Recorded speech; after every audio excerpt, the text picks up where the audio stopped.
ब्रजवासियों के लिए वर्णन करते हैं कि 6 महीने तक उत्सव मनता रहा, नाच रहे हैं, गा रहे हैं, आनंद मना रहे हैं। अवाद्यंत विचित्राणि वादित्राणि महोत्सवे, लेकिन किसी को भी विचलनता नहीं हुई है। कई लोग पूछते हैं तुमने नंद जी को लाला देखो, तो ब्रजवासी कहते हैं अभी देखो तो ना है हमने, तो फिर आप नृत्य क्यों कर रहे हो? बोले पतो ना, बिना देखे इतना नृत्य कर रहे हैं तो देख के तो का ही होएगा। ये सुनकर के इतना सुख मिल रहा है कि नंद जी के लाला भयो है।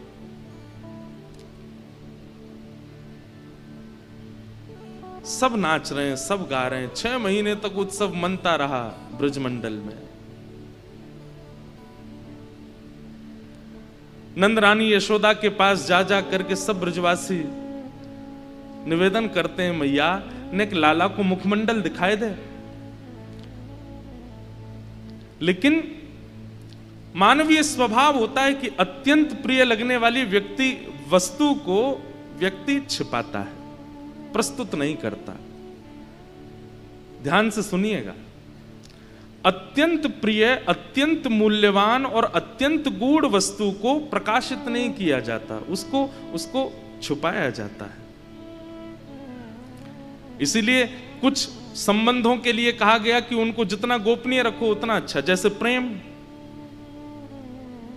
जैसे गुरु आज्ञा, इनको छुपाने में ही इनकी बढ़ोतरी है। जैसे अपने गुण, कई लोग ऐसे होते हैं कि उनके अंदर कोई गुण है तो वो रूप ही ऐसा बनाते हैं, चाल ढाल ही ऐसी कर लेते हैं, शब्दावली ही ऐसी बना लेते हैं कि उनकी उपस्थिति से उनके गुण का पता चल जाता है कि इनमें ये गुण होगा। पर एक बात हम आपसे निश्चित कह दें, भगवत प्राप्त व्यक्ति अपने गुण को छुपाता है।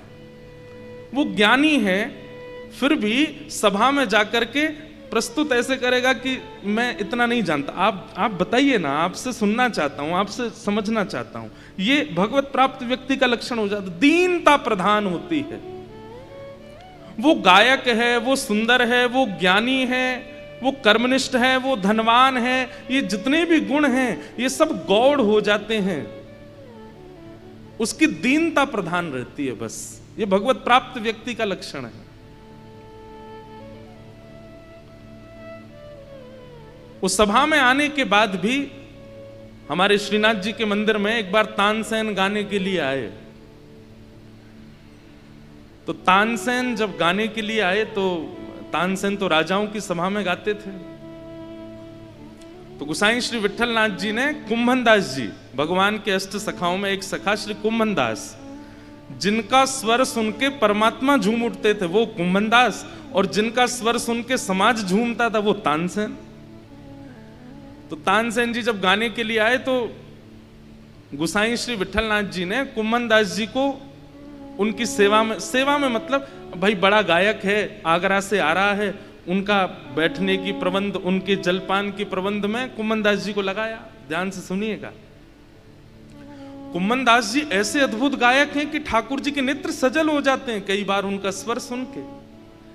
लेकिन तानसेन के सन्मुख वे ऐसे रह रहे हैं कि तानसेन को पता ही नहीं चला कि ये गायक हैं।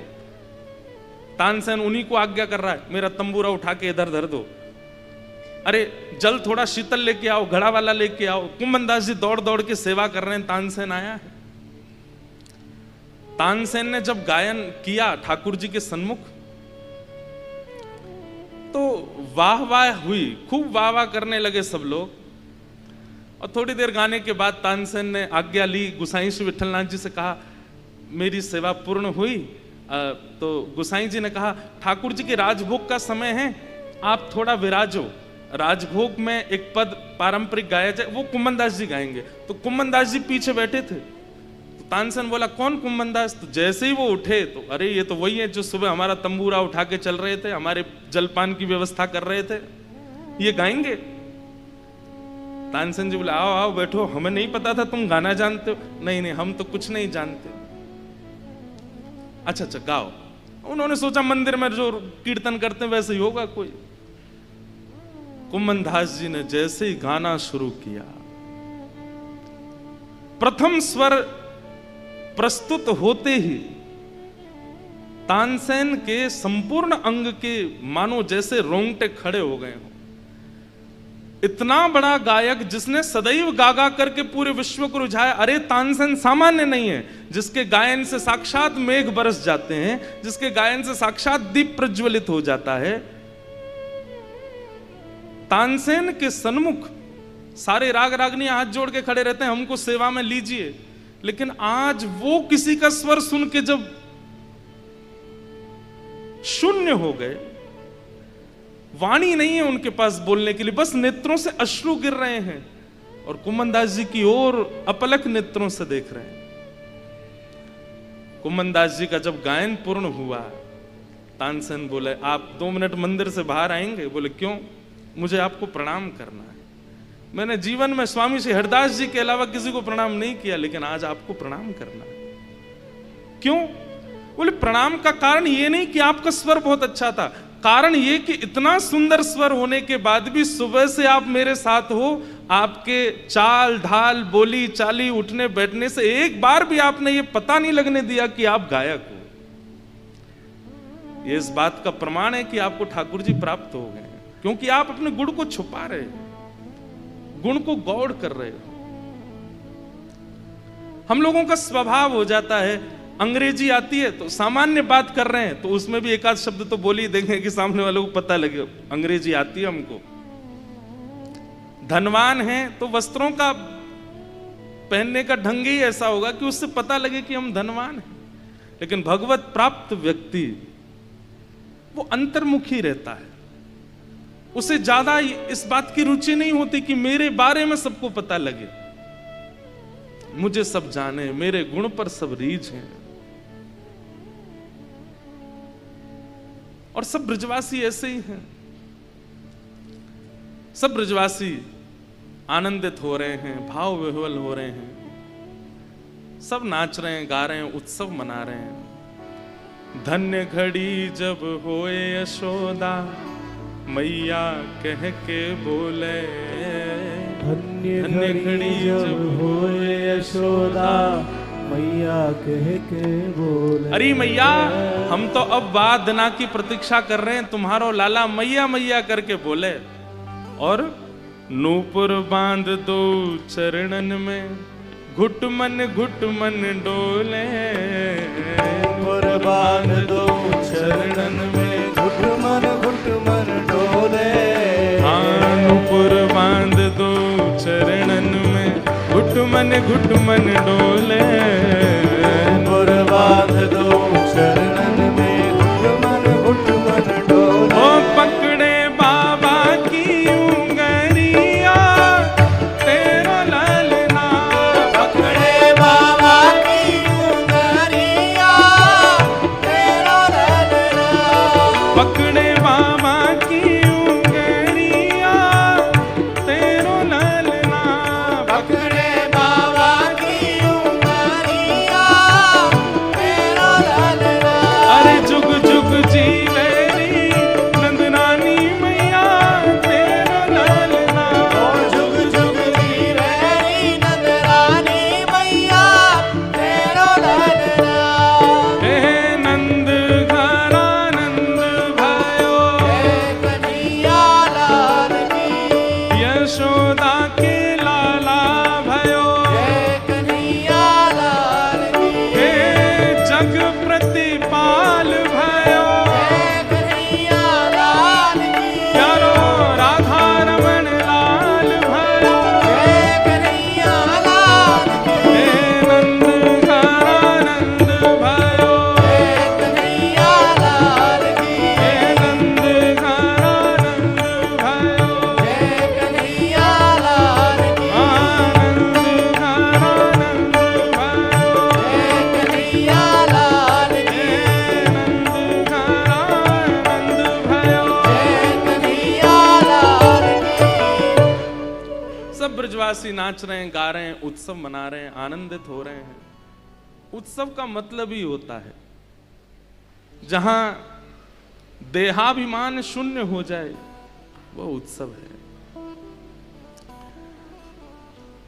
तभी नंदोत्सव की उस सभा में पूतना का आगमन हुआ, राक्षसी। बाधा केवल संसारी व्यक्ति को ही आती है ऐसा नहीं है, वैष्णवों को भी आती है। और वैष्णवों के जीवन में आने वाली जो बाधा हैं वही राक्षस रूप में श्री कृष्ण जन्म उत्सव में आ रही हैं। ठाकुर जी के संपूर्ण जीवन काल में जितने राक्षस आए, एक प्रकार से सब लोग बहुत ध्यान से सुनो, भगवान के जीवन काल में जितने राक्षस आए, ये राक्षस आगमन एक प्रकार से संकेत है आप लोगों को, हमारो ध्यान करवे वाले, हमारो भजन करवे वाले, हमारी साधना करने वाले, भक्ति के मार्ग को पालन करने वाले सब वैष्णवों के लिए ठाकुर जी संकेत देते हैं। बोले मैं भी तो बिना विपरीतता के नहीं रहा ना। आप भजन करते हो, साधन करते हो, नाम जप करते हो, तो फिर विपरीत अवस्था से इतना घबरा क्यों जाते हो? मैं परमात्मा हूं कि विपरीतताओं से नहीं बच रहा हूं। जैसे प्रसन्न मुद्रा में पूरा जीवन व्यतीत कर रहे हैं, तुम क्यों परेशान होते हो? तुम क्यों व्यथित होते? अरे 6 दिन में पूतना आई, ये बड़ी बात। इससे भी बड़ी बात कि जन्म ही कारागृह में हुआ है, जेल में जन्म हुआ है। किसी बालक का कारागृह में जन्म होना, ये कहीं ना कहीं सांसारी लोग इस बात पर बड़ी चिंता व्यक्त कर सकते हैं, अरे राम राम बेचारे, देखो ये बालक का जन्म कितना दुर्भाग्य, इसका जेल में जन्मा। लेकिन ठाकुर जी मानो हम आप सबको एक प्रोत्साहन दे रहे हैं कि दुर्भाग्यशाली संसार में कोई नहीं होता। इसलिए किसी की स्थिति पर दुर्भाग्य मत। हां, दुर्भाग्यशाली कौन है? हरिद्वार में कथा हो रही है, 15 मिनट की दूरी पर कथा हो रही है, फिर भी सुनने नहीं आ रही, ये दुर्भाग्य है। गंगा जी बगल में बह रही हैं, फिर भी स्नान आचमन नहीं कर रही, ये दुर्भाग्य है। बद्रीनाथ केदारनाथ जाने की स्थिति है, लेकिन मनाली शिमला घूम रहे हो, ये दुर्भाग्य है। समुद्र महोदधि पुरी के समुद्र नारायण का दर्शन कर सकते हैं, लेकिन फिर भी गोवा का ही समुद्र बढ़िया लग रहा है, ये दुर्भाग्य है। ये दुर्भाग्य है। और सबसे बड़ा दुर्भाग्य क्या है? भारत में जन्मे हैं, ऐसी भूमि पर आप जन्मे हैं जहां की पुरातनता, जहां के शास्त्र विधि, जहां की परंपरा अद्भुत है, अतुलनीय है, फिर भी वैष्णव, ये दुर्भाग्य है। ये दुर्भाग्य है। दुर्भाग्य और कुछ नहीं है।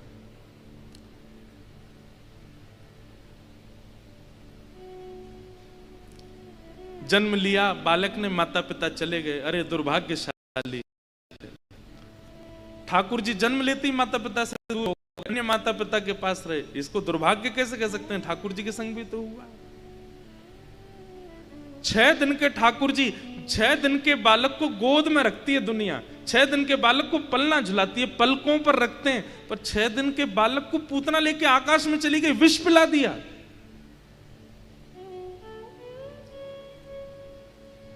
इसलिए भैया किसी को दुर्भाग्यशाली मत मानो। दुर्भाग्यशाली उसको मानो जो सब व्यवस्था पाते हुए भी उन व्यवस्थाओं से भगवत प्राप्ति नहीं कर रहा है, वो दुर्भाग्यशाली।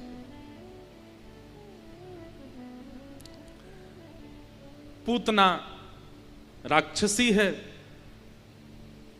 कंस ने उसको बताया कि मेरे शत्रु ने 84 कोस में कहीं जन्म ले लिया है, लेकिन मुझे जगह नहीं पता कहां जन्म लिया है। पूतना बोली चिंता मत करो, 10 दिन के भीतर पूरे 84 कोस में जितने बालकों ने जन्म लिया है, मैं सबका सूची निकलवाती हूं, और जिसने जन्म लिया सबको मार दूंगी मैं, कोई नहीं बचेगा। उन्हीं के बीच में आपका शत्रु कृष्ण भी मर जाएगा। कंस ने कहा जाओ करो इस क्रिया को। और पूतना अत्यंत सुंदरी रूप धारण करके घर घर जाती है और अपने रूप के प्रभाव से घर के जनों को आकर्षित कर लेती है, उनके छोटे नवजात बालक को गोद में लेकर के अपना पयोधर विष पिला करके और मार देती है। ये मानवीय स्वभाव हमेशा से रहा है कि वो सुंदरता, वो वस्त्र और व्यक्ति के लटके झटके जो होते हैं उन पर बहुत जल्दी आकर्षित हो जाता है। समझ रहे हैं बात को? यदि कोई व्यक्ति जैसा ठाकुर जी ने बनाया वैसा नहीं, एक्स्ट्रा अपने आप को निर्माण कर ले, थोड़े विचित्र से बाल कर ले, विचित्र सा अपना मुखमंडल बना ले, थोड़े बढ़िया से कपड़े पहन ले, थोड़ा ज्यादा एक्स्ट्रा ऑर्डिनरी लगने लग जाए, तो हमारा विश्वास सहज हो जाता है उस पर, और यहीं हम लोग फंस जाते हैं। मैं हमेशा कथा में कहा करता हूं, प्रभाव नहीं स्वभाव देखो। आपको जान के आश्चर्य होगा, प्रभु श्री राम जब धरा धरती पर आए थे उस समय राम जी से ज्यादा प्रभाव रावण का था। हिरण्यकश्यप जब पृथ्वी पर था तब नृसिंह भगवान से ज्यादा प्रभाव हिरण्यकश्यप का चल रहा था। प्रभु श्री कृष्ण जब ब्रजमंडल में जन्मे उस समय कंस का प्रभाव ज्यादा था। तो प्रभाव ज्यादा होना कोई बड़ी बात नहीं है, राक्षसों का भी रहा है, उस पर आकर्षित मत हुआ करो। यदि किसी का प्रभाव आपको अपनी ओर खींच भी रहा है तो उस समय कथा को याद कर लेना, बोले भाई ये देखो इसका चलना हमको अच्छा लगा, इसका पहनाव अच्छा लग रहा है, इसका बोली चाली अच्छी लग रही है, इसके लटके झटके अच्छे लग रहे हैं, लेकिन वास्तविक इसका जो अंतरंग गुण है जब तक वो पता ना चल जाए तब तक मैं इसके समीप नहीं जाऊंगा। ये विचार होना चाहिए। चाहे आपके मित्र संबंध हो, चाहे आपका विवाह संबंध हो, चाहे आपके माता पिता बहन बंधुओं के अलावा किसी से भी संबंध हो, प्रभाव मत देखिएगा, स्वभाव। पूतना का रूप इतना सुंदर है और उसके वस्त्र आवस्त्र इतने सुंदर हैं कि सब उस पर रीझ गए। बहुत ध्यान से सुनिएगा। जैसे ही सभा में प्रवेश करती है सब आकर्षित हो जाते हैं, कहते अरे अरे आपके बालक को जरा मैं गोद में खिला लूं, तुरंत बालक दे देते हैं। खिलाते खिलाते खिलाते समय पाते ही अपने पयोधर में जहां वो विष लगा के गई है दे देती है, मुख में मर जाते हैं बालक। और ऐसे मारते हुए पहुंच गई गोकुल। सब नाच रहे हैं, नंद घर आनंद भयो जय कन्हैया लाल की, यशोदा के लाला भयो, नंद जी को लाला भयो जय कन्हैया लाल की। पूतना आई और जैसे ही पूतना का आगमन हुआ, जिस जिस स्थान से पूतना निकलती है सबको अपनी ओर आकृष्ट कर लेती है, आकर्षित कर रही है। कोई उसके रूप को देख रहा है, कोई उसके वस्त्र देख रहा है, कोई उसकी चाल देख रहा है, कोई उसकी ढाल देख रहा है, कोई किसी पर मोहित, कोई किसी पर मोहित, और जो जो मोहित होते जा रहे हैं उन सबका भजन टूटता जा रहा है। एक बात सुनिएगा, भक्ति की राह पर, भक्ति के पथ पर जो वस्तु, जो व्यवहार, जो क्रिया आपको भगवत विमुख कर रही है वही पूतना है। कल कथा में बहुत मन लगा और आज कथा सुनते सुनते कहीं ना कहीं मन विचलित हुआ, कोई और चिंतन आ गया। वो चिंतन जिसका आया है वही पूतना है, उससे सावधान रहिएगा, उससे बचिएगा। समझ में आ रही है बात?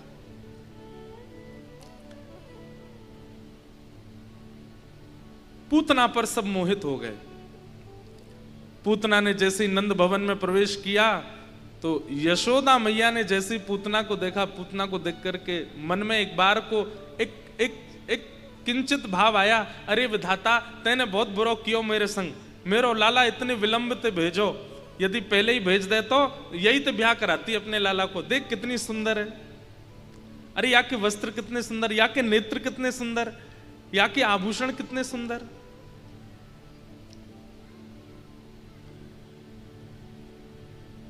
पूतना को देख करके यशोदा मैया भी बोल पड़ी, अरे बहन तुम बड़ी सुंदर हो, कहां से आई हो? पूतना ने अपना ऐसे ही कोई परिचय दिया, पास के गांव से आई हूँ, आपके लाला भयो, तुम्हें तो रोक ही नहीं पाई, मैं तो मिलवे आई हूँ या देखवे आई हूँ। अरे तुम्हारो ही लाला है, लो अपनी गोद में लो। ठाकुर जी तुरंत उसकी गोद में दे दिए। बंधुओं, यहां पर बहुत प्रकाश डालते हुए श्री वेदव्यास जी महाराज कह रहे हैं कि पूतना के रूप स्वरूप व्यवहार स्थिति सबको आकर्षित कर ले गई, लेकिन जिनको आकर्षित करना चाहिए था वो आकर्षित नहीं हुए।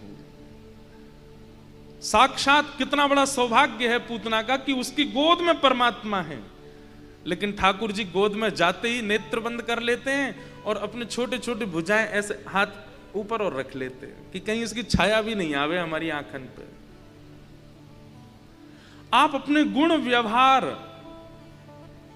और लोक रंजन की स्थिति से संसार को तो रिझा लोगे। संसार को रिझाना, और एक बात और बताएं आपको, जैसे जैसे समय आगे बढ़ता जा रहा है, सोशल मीडिया का टाइम बढ़ता जा रहा है, दुनिया को रिझाना कोई बहुत बड़ी बात नहीं।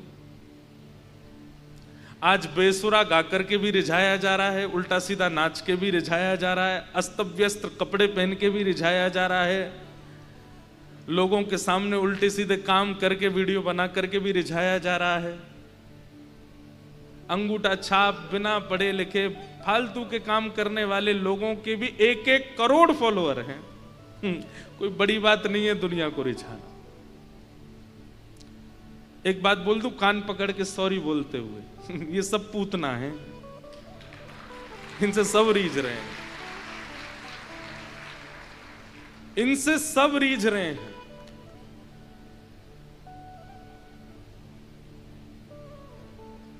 कैसे कैसे गाने आ रहे हैं आजकल, उन गानों को लोग कैसे कैसे सुनते हैं। पर भगवान की बहुत बड़ी कृपा, गंगा जी की बहुत बड़ी कृपा है, अब धीरे धीरे युवाओं का रुझान कथा की ओर बढ़ रहा है। धीरे धीरे हमारे युवा भाई बंधु कीर्तन सुनते हैं, संकीर्तन सुनते हैं, छोटे छोटे बच्चे आते हैं हमसे मिलने। आप कभी हमारे पास 1-2 दिन बिता के देखो, इतना सुख मिलेगा ना आपको। इतने युवा आते हैं, इतने छोटे छोटे बच्चे। हमारे राम जी महाराज आज इतने खुश हो रहे, बोले भैया इतना अच्छा लगता है, कितने युवा आते हैं और बिल्कुल एकाग्रचित। तो मैंने कहा भैया बस नजर नहीं लगे, ये सुनते रहें, क्योंकि युवाओं का थोड़ा हमको एक पाया ढीला ही लगता है इनका। इनकी 4 व्हीलर गाड़ी है, एक व्हील में हवा कम ही रहती है, ये कब पलट जाए पता नहीं है, इसलिए जब तक चल रहा है बढ़िया चलने दो। दिखाएं महाराज जी।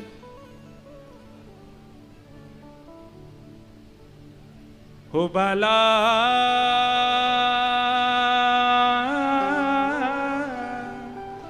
मैं बैरागन हूंगी, मैं बैरागन हूंगी, मैं बैरागन हूंगी। ओ जिन भेषा मेरो सावरो रीछ है, जिन भेषा मेरो सावरो रीछ, जिन भेषा मेरो गिरधर रीछ है, जिन भेषा मेरो गिरधर रीछ है, मैं सो ही भेष धरूंगी हो, मैं तो सो ही भेष धरूंगी, ओ मैं तो सो ही भेष धरूंगी हो, मैं तो सो ही भेष धरूंगी। अरे हाँ मैं बैरागन हूँगी, मैं बैरागन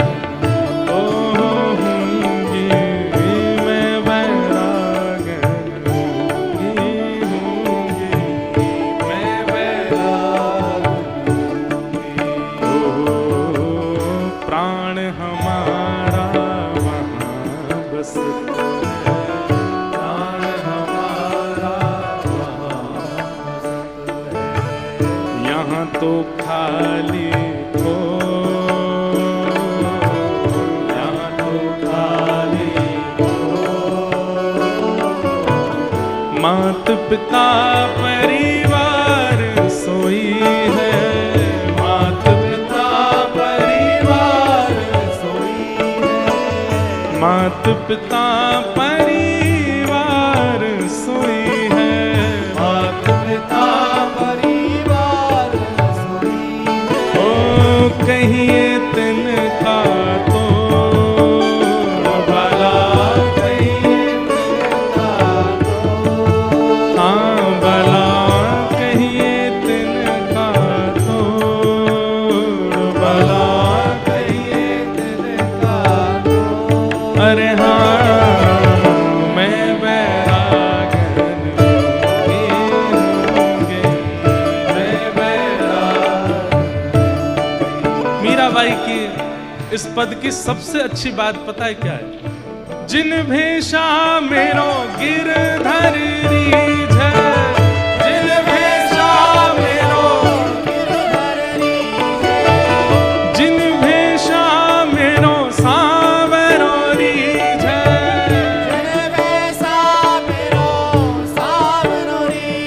मैं सोही भेष धरूंगी हो, मैं तो सोई भेष धरूंगी। अरे हाँ मैं बैरागन होंगी, मैं बैराग होंगी, मैं बैरागन होंगी, मैं बैराग। बैठ जाओ।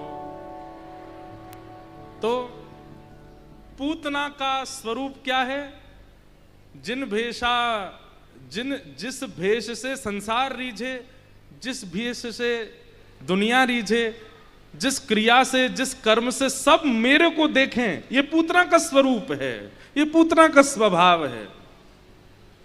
और मेरी ऐसी कोई क्रिया, मेरा ऐसा कोई गुण, मेरा ऐसा कोई स्वरूप जिससे ठाकुर जी रीझ जाएं, वो वैष्णव है, वही भक्ति पथ है। बंधुओं, अपने गुण, कर्म, रूप, स्वभाव, बौद्धिक विचार, किसी भी एक वस्तु को ठाकुर जी को अर्पित करो। इससे केवल इन्हीं को रिझाना है, दुनिया को नहीं। जैसे कोई भी हम प्रसाद सिद्ध करते हैं तो ठाकुर जी को निवेदित होने से पहले कोई और छू नहीं सकता उसको, नहीं तो ठाकुर जी को भोग नहीं लगेगा। अगर आप कोई मिठाई लेकर के आए और घर के बच्चे अगर उसको पहले खा लें तो ठाकुर जी को भोग नहीं लगती, झूठी हो गई। ठीक वैसे ही अपने भी जीवन की किसी एक वस्तु को उच्छिष्ट मत होने दो, दुनिया के झूठेपन से उसको दूर रखो। वो केवल ठाकुर जी के लिए है। वो कोई गुण भी हो सकता है, कोई विचार भी हो सकता है, कोई स्वभाव भी हो सकता है, किसी का रूप भी हो सकता है, किसी के कला भी हो सकती है। कोई कला, कोई ऐसी कला जिसको आपके घर के माता पिता भी नहीं जानते, वो कला केवल ठाकुर जी के लिए है। कोई ऐसा गुण जो आपका संबंधी भी नहीं जाता, साथी भी नहीं जानता, वो केवल ठाकुर जी के लिए है।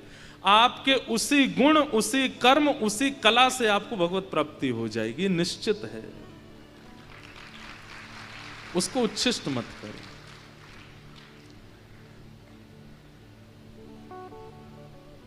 तो पूतना का स्वभाव क्या है? वो सबके रंजन के लिए आई है, सब मुझसे रीझ जाएं, मेरे पर आकर्षित हो जाएं। पर उसके चित्त में एक बार भी नहीं आया कि परमात्मा रीझ जाए। इसलिए ठाकुर जी के इतने समीप जाने के बाद भी भगवान के नेत्रों की अधिकारिणी नहीं बनी पूतना। ठाकुर जी ने नेत्र बंद कर लिए। यशोदा मैया किसी कारण से थोड़ी बाहर गई, पूतना ने तुरंत योजना बना करके अपना पयोधर जैसे ही भगवान के मुख में दिया, आहा, ठाकुर जी ने उसका पयोधर पीना प्रारंभ किया। पहले तो भगवान धीरे धीरे पीते रहे और थोड़ी देर बाद जैसे ही ठाकुर जी को लगा कि भाई, अच्छा, इसके पीछे सुबोधनी जी में श्रीमद् वल्लभाचार्य जी महाराज वर्णन करते हैं कि ठाकुर जी ने पहले उसके दुग्ध को पिया, फिर उसके पयोधर पर लगे विष को पिया, उसके रसतत्वों को पिया, उसके पुण्यों को पिया, उसके पापों को पिया, और अंत में गाढ़म कराभ्याम भगवान प्रपीड्य तत् प्राणै समम रोष समन्वितो पिबत समुंच मुंचाल मित प्रभाषणी निष्पीड्यमाना खिल जीव वर्मणि। अब यहां पर एक बात आती है कि ठाकुर जी ने पूतना के प्राण क्यों पिए? पी गए ठाकुर जी उसके प्राणों को। कह रहे हैं ठाकुर जी उसके प्राण पी रहे हैं। एक प्रकार से पी रहे हैं का मतलब क्या है? स्वीकार कर रहे हैं, अपने भीतर धारण कर रहे हैं। बोले पूतना इतनी पवित्रा नहीं है, पूतना इतनी शुभ नहीं है, पूतना इतनी अच्छी नहीं है, ठाकुर जी उसके प्राण क्यों पी रहे हैं? तो हमारे श्रीमद वल्लभाचार्य जी महाराज इसका कितना सुंदर उल्लेख करते हैं। बोले कि भैया ठाकुर जी पूतना के प्राण नहीं पी रहे हैं, तो बोले ये जितने बालकों को मार करके आई थी उन सब के प्राण इसके भीतर थे, उन सब के प्राण निकाल रहे हैं। ठाकुर जी ने जैसे ही पूतना के प्राणों को पिया, पूतना के भीतर से प्राण निकाले।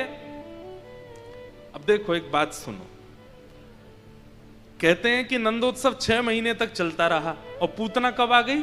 6वें दिन ही आ गई थी ठाकुर जी के जन्म के बाद। और पूतना ठाकुर जी के पास आने से पहले 150 से ज्यादा बालकों की हत्या करके आई है। 84 कोस के ब्रजमंडल में 150 बालक मर जाएंगे तो फिर ब्रजमंडल उत्सव मनाएगा? नंदोत्सव मनाएगा? नहीं। इतने बालक मर गए थे तो ठाकुर जी ने पूतना के भीतर से उन समस्त बालकों के प्राण निकाल करके पुनः उनको जीवित किया। तो जिन जिन घरों के बालक मरे वो सब व्याकुल हो गए थे, लेकिन थोड़ी देर में ही उनके बालक जीवित जब होने लगे तो ठाकुर जी का उत्सव और प्रगाढ़ हो गया। वे सब भी नाचने लगे, अरे भैया ये नंद जी के लाला की कृपा है, वो जब ते आयो ब्रज में, देखो हमारे बालकन की श्वास रुक गई, धड़कन रुक गई, लेकिन फिर जीवित है गए। इसलिए वह उत्सव 6 महीने तक और चलता रहा। सब लोगों को विश्वास हो गया कि नंद जी को जो लाला है ये कोई शुभ संकेत है। ठाकुर जी ने उनके प्राण निकाले और पूतना अपने रूप में आ गई। विशाल उसका भयंकर मुख, बड़े बड़े सींग प्रकट हो गए, नाखून प्रकट हो गए। राक्षस का जो स्वरूप होता है अपने रूप में, जैसे ही वो आई ठाकुर जी ने अब अपने हाथ हटाए, अब देखा पूतना को। इसके पीछे हमारे आचार्य चरण क्या कहते हैं, बहुत ध्यान से सुनिएगा। जिस प्रकार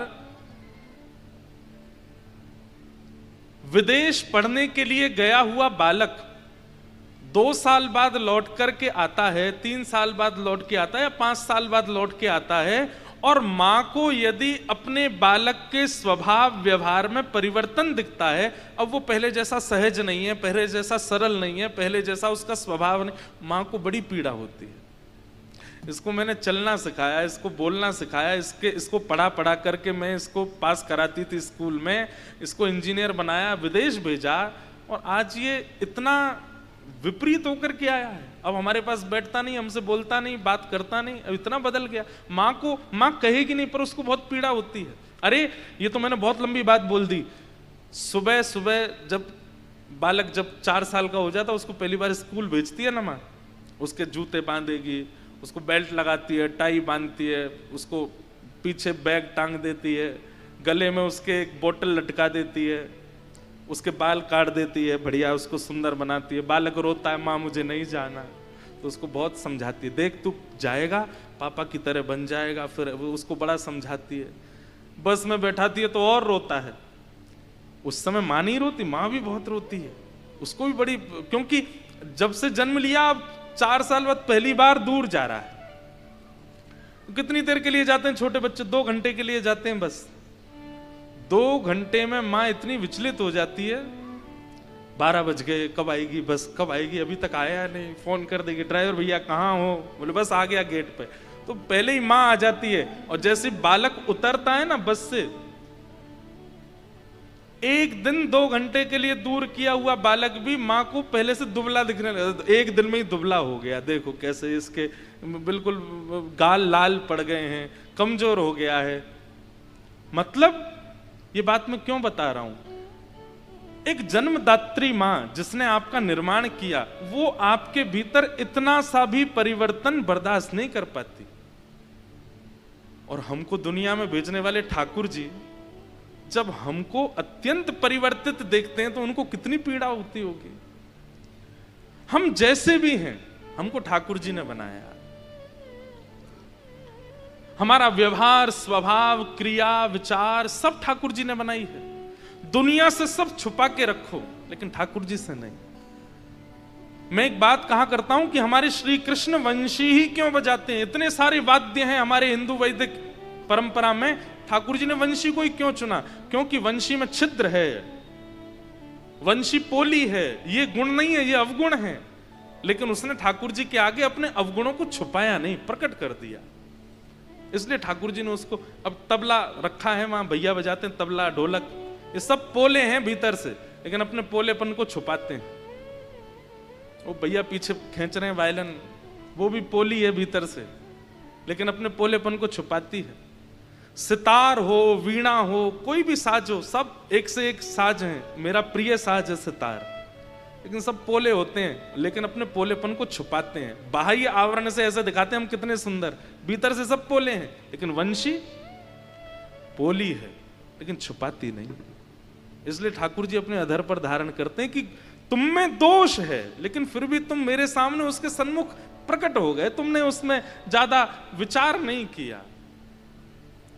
सूरदास जी का एक पद मुझे बहुत अच्छा लगता है। कौन कुटिल खल कामी मौसम, कौन कुटिल खल कामी मौसम, जो तन दियो ताहि बिसरायो, जो तन दियो ताहि बिसरायो, कौन कुटिल खल कामी मौसम, कौन कुटिल खल कामी। अपने अवगुणों को सबसे छुपाइए, ठाकुर जी से नहीं। कभी कभी गंगा मैया में डुबकी लगाते लगाते कह दिया कीजिए, हे गंगा मैया, ईर्ष्या से भर गया है मेरा मन, बहुत क्रोध आने लगा आजकल, मेरे अंदर लोभ जागृत हो गया है, मैं बहुत लोभी जैसा हो गया हूं, मेरे अंदर कामुकता बढ़ रही है, मेरे अंदर क्रोध का बढ़ोतरी हो रही है। ये सब शिकायत करिए गंगा जी से, मैं ऐसा हूं, आप कृपा कीजिए, मुझे शुद्ध बनाइए, मेरे हृदय को परिवर्तित कीजिए। बंधुओं, एक बात याद रखिएगा, हम शीशा देखते हैं रोज, यहां बैठा हर व्यक्ति देखता है, और शीशा देखने वाला व्यक्ति अपने आप को संवार लेता, अपने बाल ठीक कर लेगा, अपनी नाक ठीक कर लेगा, अपने कपड़े ठीक कर लेगा। शीशे का मतलब क्या है? जो भी तुम्हारे संपूर्ण अंग में अस्त व्यस्त हो उसको व्यवस्थित कर लो। अगर कोई व्यक्ति शीशा ना देखे, 10 दिन शीशा मत देखो, कितने विचित्र हो जाओगे आप, बाल विचित्र हो जाएंगे, मुखमंडल विचित्र हो जाएगा, कपड़े विचित्र हो जाएंगे। शीशा देखते हैं और उसमें जो परिवर्तित दिखता है उसको हम ठीक करते हैं। ठीक वैसे ही ये कथा क्या है, ये ज्ञान क्या है, ये प्रवचन, ये शीशा है, इसमें स्वयं को देखिए। यहां जो अवगुण बताया गया ये मुझ में है, अपने अवगुणों को नित्य विचार किया कीजिए, मुझ में क्या क्या अवगुण है, आपसे अच्छा कोई नहीं जानता। मुझ में लोभ है, मुझ में ईर्ष्या है, मुझ में काम है, मुझ में क्रोध है, मुझ में ये है, ये सारे अवगुण देखिए और नित्य अपने अवगुणों का चिंतन किया कीजिए। हम गुणों का चिंतन करते हैं, अवगुणों का नहीं। अवगुण का यदि नित्य चिंतन हो जाए तो धीरे धीरे उस अवगुण को समाप्त करने की सूची भी आएगी, धीरे धीरे उस अवगुण को समाप्त करने के विचार भी आएंगे चित्त में, ऐसे नष्ट होगा ये अवगुण। मैं पत्नी से तेज आवाज में बात कर जाता हूं, मैं पति को समझ नहीं पाती हूं, या बच्चे हमारी बात नहीं सुनते, या बच्चे सोचे माता पिता को कैसे समझाएं, ये सारे अवगुण हैं। इन अवगुणों का नित्य चिंतन करो, क्या करें, कभी ना कभी तो उसकी कोई सूची आएगी चित्त में। हम केवल अपने गुण का विचार करते हैं, मुझे अच्छा क्या। हमारे पूज्य पिताजी महाराज, वो जब कभी भी हमारी कथा सुनते हैं ना, कथा सुनने के बाद मैं जब प्रणाम करने जाता हूं तो वो 10 गलती से कम बताते नहीं है। आज तुमने ये गलत बोला, आज तुमने यहां गलती करी, आज तुमने ये गलत बोल दिया, इस विचार को ऐसे नहीं कहना था, इसको ऐसे नहीं कहना था। बचपन में जब मैं प्रारंभ किया था कथा कहना तो मुझे बहुत पीड़ा होती थी, पिताजी प्रशंसा ही नहीं करते, कितना भी अच्छा कह लो कभी अच्छा ही नहीं बोलते। लेकिन ये कृपा हुई कि उन्होंने अच्छा कभी कहा नहीं, तो परिवर्तन करने की इच्छा हुई। अपने दोषों का नित्य चिंतन करो कि क्या क्या दोष हैं, उस पर क्रिया करने का भी मन होगा। और ठाकुर जी के आगे छुपाओ नहीं, ठाकुर जी के आगे जाके सब प्रस्तुत कर दो। नाथ मैं ऐसा हूं, नाथ में थारो जी थारो, नाथ में थारो जी थारो, चोखो बुरो कुटिल और कामी, चोखो बुरो कुटिल और कामी, जैसो हूँ तिहारो, जैसो हूँ तिहारो, नाथ में थारो जी थारो, नाथ में थारो जी थारो, चोखो बुरो। चोखो बुरो मतलब थोड़ा बहुत बुरा नहीं हूं मैं, चोखो बुरो बहुत ज्यादा बुरा हूं मैं। चोखो बुरो कुटिल और कामी, चोखो बुरो कुटिल और कामी, जो कुछ हूं सो तिहारो, जो कुछ हूं सो तिहारो, नाथ में थारो जी थारो, नाथ में थारो जी थारो। पूतना के इस प्रसंग से ये सीखो कि ठाकुर जी के आगे बनावटी बन के नहीं जाना है।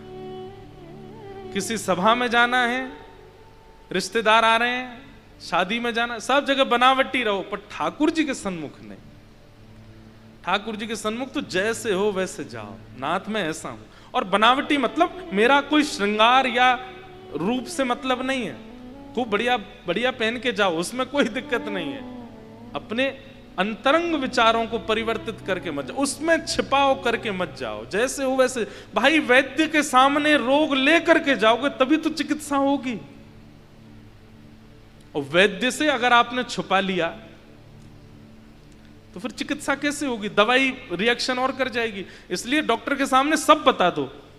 सुबह उठते हैं सिर में भी दर्द हो जाता है, वमन हो जाता है, ऐसा होता है वैसा होता है, भूख नहीं लगती, सब बता दो तो वो समझ जाता है कि पीड़ा क्या है। ऐसे ही ठाकुर जी वैद्य हैं, उनके आगे ज्यादा बनावटी बन के मत जाओ, जैसे हो वैसे। नाथ पड़ोसी को देखता हूं मुझे ईर्ष्या होती है, मेरे बुआ के बच्चे आते हैं तो मुझे अच्छा नहीं लगता है, उनसे मुझे क्रोध आता है, पत्नी की ये बातें मुझे बहुत बुरी लगती हैं, ऐसा होता है, वो सामने वाले के धन को देख के मुझे लोभ होता है। सब बोल दो, जो किसी से नहीं कहा ठाकुर जी को सब बताओ। परिवर्तन अपने आप देखोगे आप। ठाकुर जी को बता दिया, ठाकुर जी फिर चिकित्सा करेंगे उसको दूर करने की। हम बुरे क्यों बने रहते हैं? क्योंकि हम छुपाते हैं खुद से भी और ठाकुर जी से भी। इसलिए प्रस्तुत करो। पूतना राक्षसी बनकर के आई, भगवान ने उसका वध किया। जोर की आवाज हुई, सब ब्रजवासी दौड़े, कहां भय हो, कहां भय हो, कहां भय हो। देखी तो महाराज विशाल पूतना पड़ी है। सब ने दौड़ के पहले भीतर जाके देखी, लाला कहां है? लाला मिलो नहीं। तो देखी महाराज तो पूतना के पयोधर पे पड़ो है लाला।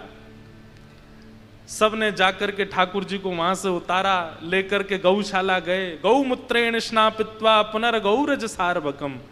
गौमूत्र से स्नान कराया, गौ की चरण रज को ठाकुर जी के 12 अंगों पर लगाया और गाय की पूंछ से ठाकुर जी को झाड़ा दिया। अब देखो एक बात हमारी सुनिएगा, गाय जानवर नहीं है, वैद्य है। कौन है? वैद्य। और आपकी तो चलो जो भी हो, ठाकुर जी की तो वैद्य है।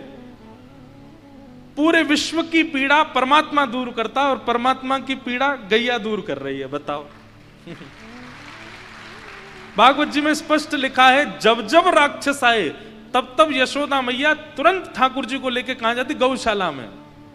गैया के 12 भगवान के अंगों पर गैया के चिन्ह लगाती। अच्छा एक बात बोलें, पूरी भागवत जी में आपने ये नहीं सुना होगा कि ठाकुर जी बीमार हुए, ठाकुर जी को बुखार आ गया, ठाकुर जी के सिर दर्द हो गया, ठाकुर जी कमर में दर्द हो गया। एक जगह आया बस, ब्रजवासियों की याद में रुक्मणी जी को बताने के लिए ठाकुर जी को ज्वर चढ़ा था। ठाकुर जी हमेशा शारीरिक स्वस्थ ही रहे। क्यों? नित्य जितने दिन श्री कृष्ण पृथ्वी पर विराजमान रहे, नित्य एक दिन भी बेनागा किए, ऐसा एक भी दिन नहीं गया कि गैया का स्पर्श नहीं किया ठाकुर जी ने। हर दिन, चाहे ब्रज की लीला हो चाहे द्वारिका लीला हो। अरे जब महाभारत का युद्ध हुआ था ना, तो ठाकुर जी ने पांडवों से कहकर के सबसे पहले पांडवों के शिविर में गऊ को स्थापित किया। छोटी सी गौशाला बनवाई थी जहां पर सारे योद्धा रहते थे, वहां किनारे में एक छोटी सी गौवंश को भी बुलाया था और सब योद्धाओं से कहा नित्य गैया को प्रणाम करके जाओ, या तो तुम्हारी विजय होगी और अगर कहीं युद्ध में मारे गए तो गैया को प्रणाम करके गए हो, अधोगति नहीं होगी, भगवत नाम की प्राप्ति होगी। नित्य गैया को प्रणाम करो। ये टप टप ताली बजाने से कुछ नहीं होगा, क्योंकि हमने तो गैया की बिल्कुल कदर की नहीं। जिनको ठाकुर जी इतना मान देते हैं, हम उनका मान नहीं दे रहे, तो ठाकुर जी हमें कैसे प्राप्त होंगे? एक बात याद रखिएगा, जैसे भगवत प्राप्ति के लिए नाम जप है, जैसे भगवत प्राप्ति के लिए व्रत अनुष्ठान है, जैसे भगवत प्राप्ति के लिए साधन है, वैसे ही भगवत प्राप्ति के लिए स्वच्छंद भाव की गौ सेवा भी है। गौ सेवा, और गौ सेवा भी किस भाव से? अब आप कहोगे ग्वारिया भी तो करते हैं गौ सेवा, हाँ, तो उनकी सदगति होगी। गौ सेवा भी इस भाव से कि कोई देखे ना, कोई पूछे ना, कोई जाने ना, बस ये मेरी है, मैं इनकी सेवा करूं। मैं तो कथा में कहता हूं, जिसको गौमूत्र और गौ गोबर से घृणा होती है, ठाकुर जी को उससे घृणा होती है। हमारे अष्ट सखा गाते हैं, आगे गाय पाछे गाय, इत गाय उत गाय, गोविंद को गायन में बस वो ही भावे। गैया के बीच में ठाकुर जी को बहुत अच्छा लगता है। गाय, गंगा और गौरी, इन तीन की उपासना जीवन में ले आइए। गौरी मतलब मातृशक्ति, माताएं बहनें। गाय, गंगा और गौरी। आज मुझे एक व्यक्ति ने निवेदन किया, बोले महाराज जी आप एक चीज कथा में बोल देंगे। मैंने कहा बताओ। बोले अभी वो श्रावण आएगा तो कावड़िया आते हैं हरिद्वार, आप उन सबसे एक निवेदन कर दीजिए। क्या? कि गंगा में स्नान करें, एक तो कुल्ला ना करें, एक वस्त्र ना धो। मैंने कि केवल कावड़ियाओं से नहीं, गंगा स्नान करने वाले हर व्यक्ति से हमारा निवेदन है कि गंगा जी में ना तो वस्त्र धोइए, ना कभी कुल्ला कीजिए। ये दो काम मत कीजिए। ये परिवर्तन की भावना अपने अंदर लाइए, आपके सारे पुण्य क्षीण हो जाते हैं। चरणामृत है ठाकुर जी का। तो गैया की सेवा में थोड़े लगिए, ठाकुर जी को बहुत प्रिय है।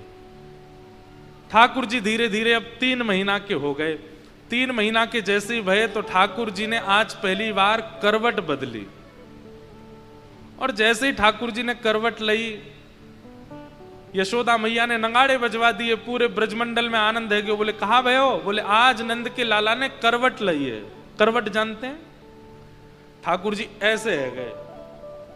सोचो हमारे वृंदावन के लाला कितने लाडले हैं, इनकी करवट का भी उत्सव होता है।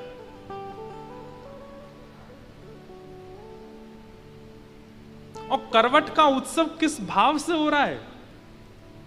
बहुत ध्यान से सुनिए, सब लोग इधर देखो।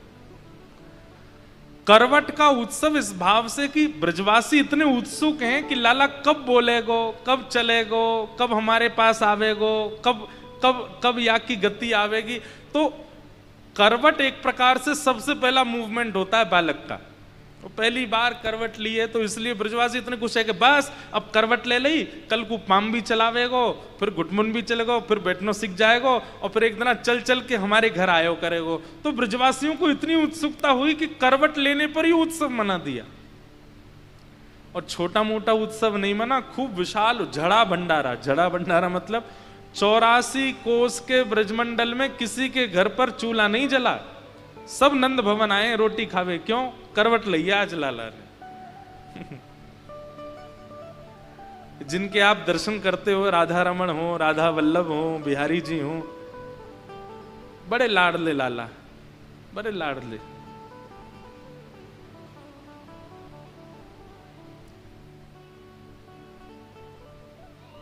ठाकुर जी ने करवट ली, सब ब्रजवासियों की भीड़ लग गई लाला की करवट देखने की। अब ये करवट कब लेगो? अब लाइन लगा के सब देख रहे हैं, लाला करवट ले। अब बालक कोई आपके कहने से थोड़ी लेगा, वो तो जब उसका मन। सब ब्रजवासी देख रहे हैं कब लेगो। जैसे ही ठाकुर जी पलटा मारे, ओहो जय जयकार होने लग जाए, नाचे गावे, लाला ने करवट ले ली। और ठाकुर जी तो जय जयकार सुन के रोने लगे। यशोदा मैया बोली, अरे ये सब ब्रजवासी ऐसे आ जाएं। सब लाला को लेकर के घूम रहे हैं। तभी वहां सक्टासुर नाम का एक दैत्य आ गया। ठाकुर जी एक सकट के नीचे, सकट कहते हैं बैलगाड़ी को, बैलगाड़ी के नीचे सो रहे थे। मैया ने झूला बना दिया, वहां के नीचे सो रहे। इतने में ही सक्टासुर दैत्य आ गया। भगवान ने पाद प्रहार से सक्टासुर का वध कर दिया। बोलो सक्टासुर मर्दन गोपाल की। धीरे धीरे ठाकुर जी अब 1 साल के हो गए। और जैसे ही लाला 1 साल के भये, ठाकुर जी के 2 दांत निकल के आए हैं। बोलो वृंदावन बिहारी लाल की। हमारे मंगलमय उत्सव में दूर दूर से महापुरुष पधार रहे हैं। आज हिमाचल में श्री राधा कृष्ण मंदिर के पूज्य महाराज जी भी आज बाल बाबा महाराज पधारे हैं, उनको बारंबार प्रणाम। जय। महाराज जी के स्थान पर 2 वर्षों तक एक बार 2 वर्ष तक जन्माष्टमी करने का अवसर प्राप्त हुआ था दास को। वहीं जन्माष्टमी पर कथा होती थी हिमाचल ऊना में। आज पूज्य महाराज जी भी पधारे हैं, उनको बारंबार प्रणाम। जय। ठाकुर जी 1 साल के हो गए। और जैसे ही ठाकुर जी 1 साल के भये, तो ठाकुर जी के थोड़े थोड़े दांत निकल आए हैं, 2 दतुइयां निकल आई हैं।